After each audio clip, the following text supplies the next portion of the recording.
You're tuning into Black and White Sports on YouTube. The no-holds-barred truth on sports. The main event starts now.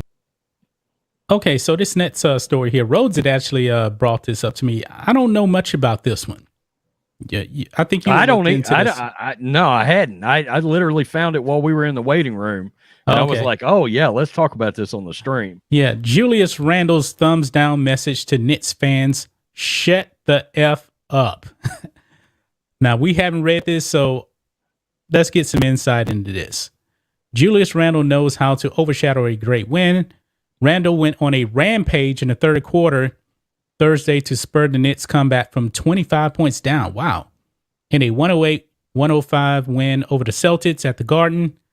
But he was caught on camera executing an unfortunate thumbs down gesture at the fans, a move the Mets made infamously.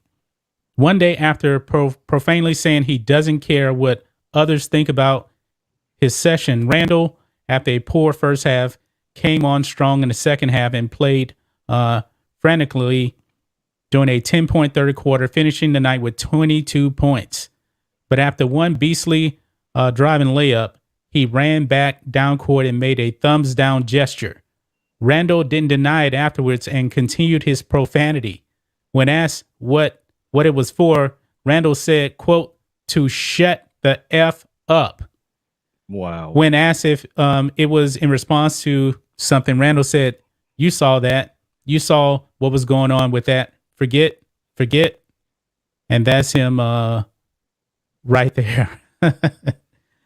The fans had booed in the second quarter when the Knicks fell way behind. Last season, Mets players, notably Javier Baez, yeah, we did a video on that. Yeah. Francisco Lindor and Kevin Pillar were reprimanded by owner Steve Cohen for directing a thumbs down gesture at Citi Field fans. When asked Wednesday whether he was unappreciated and taking too much heat for the team's uneven season, Randle responded, quote, really don't give a fuck about what anybody has to say, to be honest. I'm out there playing. Nobody knows the game out there better than I do compared to what everybody else has to say. After Thursday's win, Evan Fournier was told about the gesture and asked if Randle was frustrated. Julius is an emotional guy because he puts so much into it, said Fournier, who scored a career-high 41 points in the win. He showed up. Mm-hmm. He probably wasn't happy about the booze.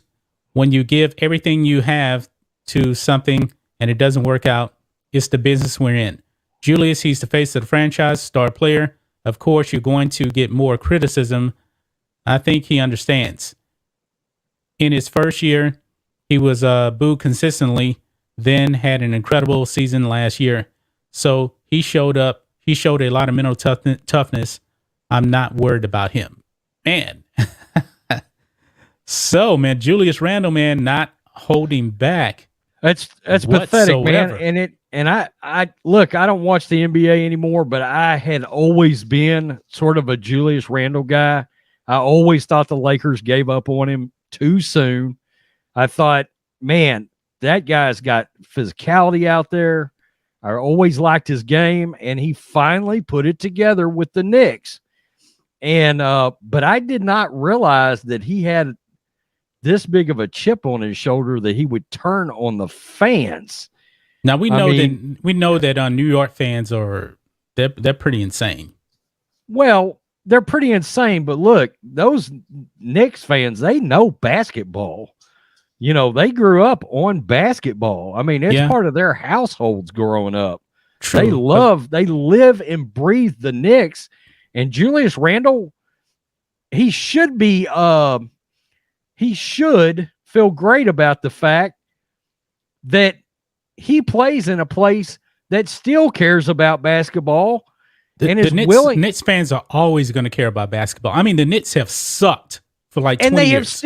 They've sucked and they've sold out that arena.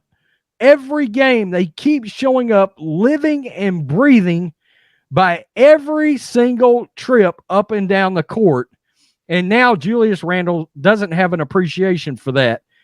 How would he feel right now if he was playing for the Charlotte Hornets?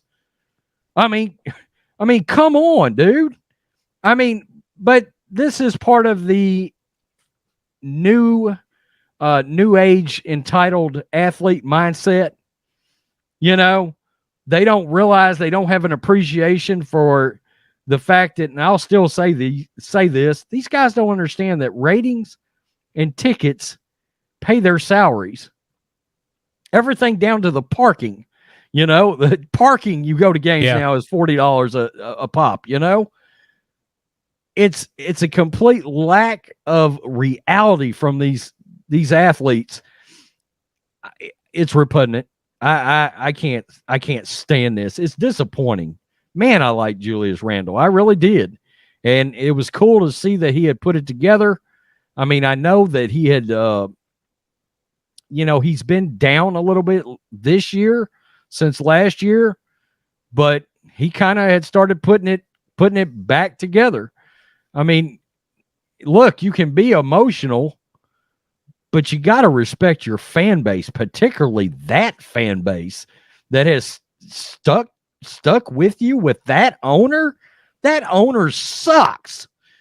He's one of the worst owners in the history of any sport. The worst. He's a dumpster fire. Yeah. James Dolan. Oof, man. Awful. He's a nightmare. Awful. A nightmare. Yeah. Thanks for watching the show. Be sure to like, comment, and subscribe.